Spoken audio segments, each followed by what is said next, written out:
Hello everyone, আসসালামু আলাইকুম। কেমন আছেন সবাই? আশা করছি যে যেখান থেকে আমার আজকের এই ব্লগটি দেখছেন আপনারা সবাই ভালো আছেন, সুস্থ আছেন। আলহামদুলিল্লাহ, আমরাও আপনাদের দোয়ায় ও আল্লাহর রহমতে অনেক ভালো আছি। এই ভিডিওটা ছিল গত শনিবারে, মানে এই শনিবারের আগের শনিবারের।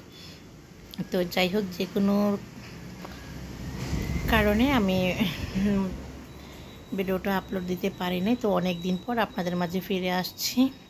আশা করছি আজকের ব্লগটি আপনাদের ভালো লাগবে। তো এই তো এটা হচ্ছে শনিবার দিন বিকেলবেলা। তো বিকেলবেলা এখানে আকাশের আব্বু কিছু কেনাকাটা করে নিয়ে এসেছে। এই তো আইসক্রিম, তারপরে হচ্ছে গুঁড়া দুধ, বিস্কিট, পাউরুটি। কারণ হচ্ছে আজকে তার নাতনি আসছে, সেই কারণে নাতনির জন্য এক্সবক্স কোন আইসক্রিম নিয়ে এসেছে, দেখতেই পাচ্ছেন। তো আইসক্রিমগুলো আনার সাথে সাথেই কিন্তু আমি ডিপ ফ্রিজে রেখে দিয়েছিলাম। তারপর আবারও একটু দেখিয়ে দিলাম, তা না হলে আমার বান্ধবীরা তো বলবে যে খালি বক্স দেখালে আইসক্রিম তোর ছিল না। তো যাই হোক, এই তো বিকেলবেলা কিন্তু ওরা চলে এসেছে। আসার পর মামা বলছে খেলনা দাও, নানা বলছে আইসক্রিম দাও, মানে কে কোনটা রেখে কোনটা দেবে বুঝতেই পারছে না।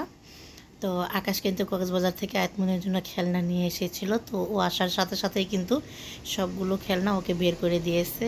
আর এদিক দিয়ে আয়তমনির নানা বলছে আমি যে আইসক্রিম আনলাম সেগুলো ওকে দেও। আসলে ও যে নতুন জামা কাপড় পরে আছে, এখন যদি আইসক্রিম দেই, আর তাছাড়া আইসক্রিমগুলো কিন্তু একদম গলা, কারণ কারেন্ট যেহেতু থাকে না ঠিক মতো, আর সেই কারণেই কিন্তু আইসক্রিমগুলো সেরকমভাবে আইস হচ্ছে না, বরফ হচ্ছে না, সেই কারণে আমি দিলাম না। তো ভাবলাম ওরা যেহেতু এসেছে একটু স্যান্ডউইচ বানাই। তো আকাশের আব্বু কয়েকদিন বলেছিল যে এগ স্যান্ডউইচ খাবে, সেই কারণে আমি ভাবলাম যে যেহেতু পাউরুটি এনেছে তো একটা স্যান্ডউইচ বানিয়ে দিই। তো বিকেলের নাস্তা হিসেবে কিন্তু আজকে পাউরুটি দিয়ে স্যান্ডউইচটা তৈরি করে নিচ্ছি, আর সেটাও আপনাদের মাঝে শেয়ার করছি। এই মুহূর্তে যে আপু ভাইয়ারা আমার ভিডিওটা দেখেছেন কিন্তু একটা লাইক দিতে ভুলে গিয়েছেন, প্লিজ ভিডিওতে একটি লাইক দিয়ে পুরো ভিডিওটি দেখে নেবেন। আর আজকে যারা আমার ভিডিওটি ভিজিট করছেন, এখনও আমার চ্যানেলটিকে সাবস্ক্রাইব করেন নাই, যদি ভালো লাগে তাহলে প্লিজ চ্যানেলটিকে সাবস্ক্রাইব করে আমার পাশেই থেকে যেতে পারেন। তো যাই হোক, এই তো এখানে কিন্তু আমি আগে থেকেই কিছু শসা আর হচ্ছে একটা গাজর গ্রেট করে নিয়েছি, আর এখানে ডিম সিদ্ধ করে নিয়েছি। তো ডিমটা কিন্তু তেমন একটা সিদ্ধ হয় নাই, হাফ বয়েল হয়েছে, সে কারণে চেয়েছিলাম আমি ডিমটাকে স্লাইস করে কেটে দিতে। তো শারমিন আবার বললো যে আম্মু এইভাবে ডিম খেলে স্যান্ডউইচ খেলে ভালো লাগে না, এটাকে গ্রেট করেই দাও। তো যাই হোক, যেভাবে হোক পারলাম গ্রেট করতে। তো গ্রেট করে এখন আমি সব কিছু একসাথে উপকরণ মিশিয়ে নিব। তো অনেকে কিন্তু অনেক ধরনের স্যান্ডউইচ বানান, তো আমি শর্টকাটে যেরকম করতে চাচ্ছি সেরকমভাবে করে নিচ্ছি। তো এখানে কিন্তু গ্রেট করা ডিম, গাজর, শসা এগুলো দিয়ে দিলাম, সেই সাথে দিয়ে দিচ্ছি এখানে কালো গোলমরিচের গুঁড়া, দিয়ে দিলাম চিলি ফ্লেক্স, একটু লবণও দিয়েছি, আর হচ্ছে সেই সাথে আমি একটু মেয়োনিজ দিয়ে দিচ্ছি। তো এই তো মেয়োনিজটা দিয়ে দিলাম এখানে, দিয়ে এখন মিক্স করে আমি স্যান্ডউইচটা বানিয়ে নিব। তো যাই হোক, আমি কয়েকদিন ধরে সত্যি খুব বিজি ছিলাম, সেই কারণে কিন্তু ভিডিও আপলোড দিতে পারছি না। আর হচ্ছে সেই সাথে কিন্তু আমি কারোর ভিডিও তেমন একটা দেখতে পাচ্ছি না। তো সেই জন্য সবার কাছে সরি চেয়ে নিচ্ছি। আর অনেকের ভিডিও মাঝে মাঝে দেখলেও কিন্তু আমি কমেন্ট করতে পারছি না। বাসায় মেহমান ছিল, আর সেই সাথে কিন্তু আমার পায়ে প্রচণ্ড ব্যথা শুরু হয়েছে। সব কিছু মিলিয়ে কিন্তু আমি মানে একটু ইউটিউব থেকে দূরে ছিলাম। তো জানি না আমার আপু ভাইয়ারা আমাকে ভুলে গিয়েছে কি না, হয়তো অনেকে ভুলেই গিয়েছে। তো যাই হোক, যদি ভুলে যান তাহলে প্লিজ আমাকে মনে রাখার চেষ্টা করবেন। তো এখানে কিন্তু আমি যখন স্যান্ডউইচটা বানাচ্ছিলাম, শারমিন কিন্তু এখানে দুষ্টুমি করছিল। তো যাই হোক, আমি একটা স্যান্ডউইচ বানিয়ে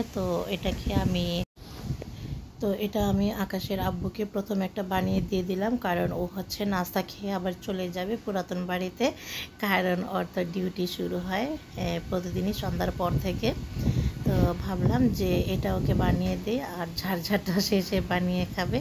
তো এটা ছিল তার পরের দিন। তো আমাদের বাড়ির গাছে কিন্তু একটা কাঁঠাল একটু বড় হয়েছিল, কিন্তু দুঃখের বিষয় কাঁঠালটা বাড়তি হয়েছিল না। তো ওরা তো বিদেশ থাকে, দেশীয় ফল দেখলে কিন্তু সবারই খেতে ইচ্ছে করে, যেহেতু কাঁঠাল আমরা কেউ পছন্দ করি না। তো ও মানে হয়তো খেতে চেয়েছিল, সেই কারণেই কিন্তু গাছ থেকে কাঁঠালটা পেড়ে নিয়ে এসেছে। তো এনে দেখলো যে কয়েকদিন রাখার পর একটু নরম হয়েছে, কিন্তু কাঁঠালটা বাড়তি হয় নাই। সেই কারণে কিন্তু কাঁঠালটা খেতে তেমন একটা ভালো লাগেনি। লাস্ট পর্যায়ে বিচিগুলো রেখে কাঁঠালগুলো ফেলে দেওয়া হয়েছিল। তো এই তো এটা হচ্ছে তারপরের দিন। তো এখানে কিন্তু আমি কয়েকদিন মিলিয়ে একটা ভিডিও করেছি। তো আকাশের আব্বু কিন্তু পুরাতন বাড়িতে সকালবেলা ঘুম থেকে উঠেই চলে গিয়েছিল। তো সকালবেলা কিন্তু তেমন নাস্তা খাওয়া হয় নাই, নাস্তা না খেয়েই চলে গিয়েছে। প্রায় 10টা বেজে এসেছে। তো ওকে ফোন দিলাম যে কী ব্যাপার, নাস্তা খাবে না? পরে বলল যে আসতেছি।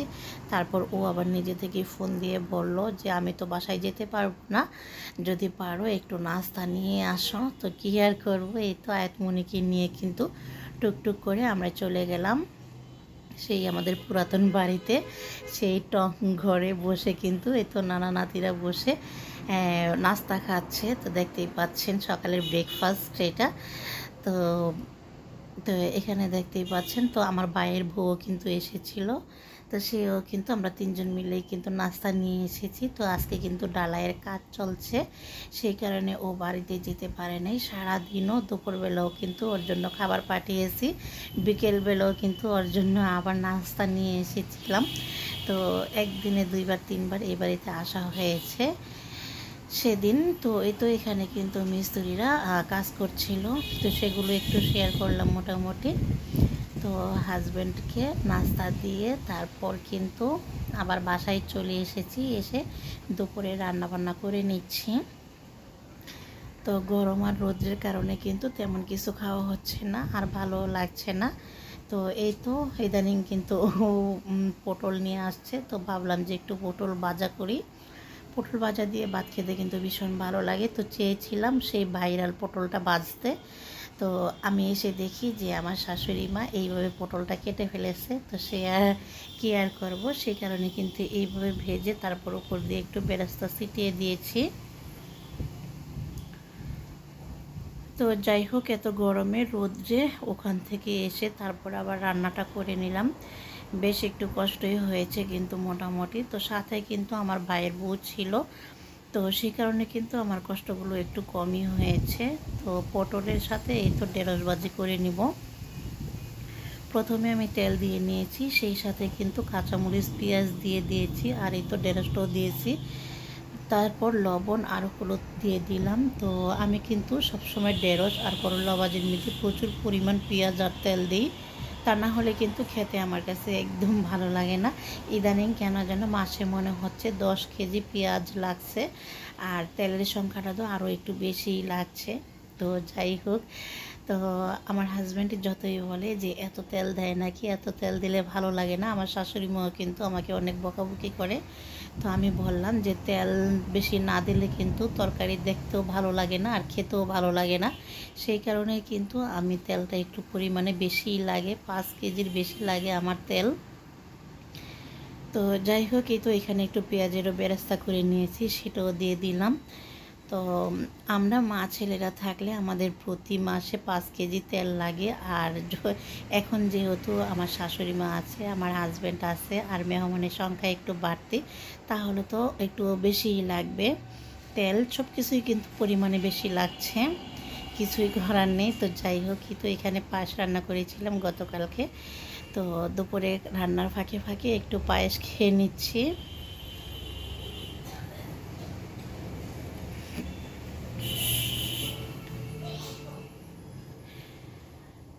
তো রান্নার ফাঁকে ফাঁকে মোটামুটি অনেক কাজকর্ম করে নিতে হয়, আর সেই সাথে কিন্তু একটু খাওয়া দাওয়া করি হালকা পাতলা মোটামুটি। তো এই তো দেখেন আয়াতমনির কী অবস্থা, চুলগুলো। ও কিন্তু অনেক দুষ্ট হয়েছে, এখন অনেক দুষ্টমি করে। তো যাই হোক, এই তো চুলগুলো কিন্তু একদম খোলা। ও গোসল করেছে, গোসল করার পর চুলগুলো এই অবস্থা। তো গরমে কিন্তু এমনি ছেলেমেয়েরা অনেক ক্লান্ত হয়ে থাকে, তার মধ্যে আয়াতমনির চুলগুলোর এই অবস্থা। তো আয়াতমনির পাপা কিন্তু চুলগুলো কাটতে দিচ্ছে না, বলে যে না, আমার মেয়ের চুলগুলোর জন্য আমার মেয়েকে দেখতে আরও কিউট লাগে। তো যাই হোক, এখানে কিন্তু ওদের সাথে একটু দুষ্টামি ফাজলামি করলাম। আর এই ছিল আমার আজকের দুপুরের খাবার। এখানে ছিল গতকালকে রুই মাছের তরকারি ছিল, আর হচ্ছে এই তো ঢেঁড়স ভাজি, পটল ভাজা। তো এগুলো দিয়েই কিন্তু আমাদের আজকের দিনটা কাটিয়েছি। তো যাই হোক, বেশ ভালো লেগেছে, কিন্তু এই খাবারগুলো অনেক সুস্বাদু লেগেছে অন্যান্য দিনের চাইতে। আর এই তো এখানে কিন্তু গরুর মাংস রান্না করা ছিল, এটাও গতকালকে রান্না করেছিলাম। তো একটু তরকারি রয়ে গিয়েছে, সেই কারণে কিন্তু আচার তরকারি রান্না করিনি, শুধু পটল ভাজা আর ঢেঁড়স ভাজি করেছি। তো এগুলো দিয়ে কিন্তু আমাদের আলহামদুলিল্লাহ চলে গিয়েছে। হ্যাঁ, রাতের খাবার হচ্ছে দুপুরের খাবার। তুই তো বাইরে দেখতেই পাচ্ছেন কেমন রোদ উঠেছে, একদম টাটকা টাটকা রোদ, একটু বাতাস নেই। তো মাঝে মধ্যে কিন্তু একটু ঠান্ডা বাতাস ছাড়ে, তখন কিন্তু ভীষণ ভালো লাগে, বিশেষ করে রাতের বেলা। তো যাই হোক, তো এখানে কিন্তু মোটামুটি আমাদের মনে হচ্ছে যে এবার প্রতিদিনই আমের জুস বানিয়ে খেতে হচ্ছে, কারণ যে পরিমাণ গরম। তো আমার হাজব্যান্ড, আমার দেবর যখন গরম থেকে উবারে থেকে বাসায় আসে, তখন কিন্তু তাদেরকে একটু এই আমের জুসটা দিলে তারা খুব তৃপ্তি করে খায়, হয়তো অনেক ভালো লাগে। তো ভালোই কিন্তু এবার আমের জুস খেয়েছি, কাঁচা আমের জুস। তো কখনও কিন্তু এরকম জুস খাওয়া হয় নাই। তো আজকে কিন্তু আমি পুদিনা পাতা দিলাম না, শুধু ধনিয়া পাতা, কাঁচামরিচ, বিট লবণ আর হচ্ছে সাদা লবণ, চিনি দিয়েছি একটু। তো এই দিয়ে কিন্তু আমি আজকের কাঁচা জুসটা বানিয়ে নিচ্ছি। তো যাই হোক, শিশিরকে দেখলাম যে পুদিনা পাতা ছাড়াই শিশির কিন্তু কাঁচা আমের জুসটা বানিয়ে নিয়েছে, তো সেটা কিন্তু আমি জানতাম না। তো যাই হোক, অনেক বকবক করে নিলাম। তো কাঁচা আমের জুসটা বানাতে বানাতে কিন্তু আমি আজকের ভিডিওটা শেষ করে দিব। অনেক বকবক করেছি, যদি কোনো ভুল ত্রুটি বলে থাকি তাহলে প্লিজ ক্ষমা সুন্দর দৃষ্টিতে দেখবেন। তো এই তো আজ এখানেই শেষ করছি, দেখা হবে অন্য কোনো একটা ভিডিওতে। সবাই ভালো থাকবেন, সুস্থ থাকবেন, নিরাপদে থাকবেন। আল্লাহ হাফেজ, আসসালামু আলাইকুম।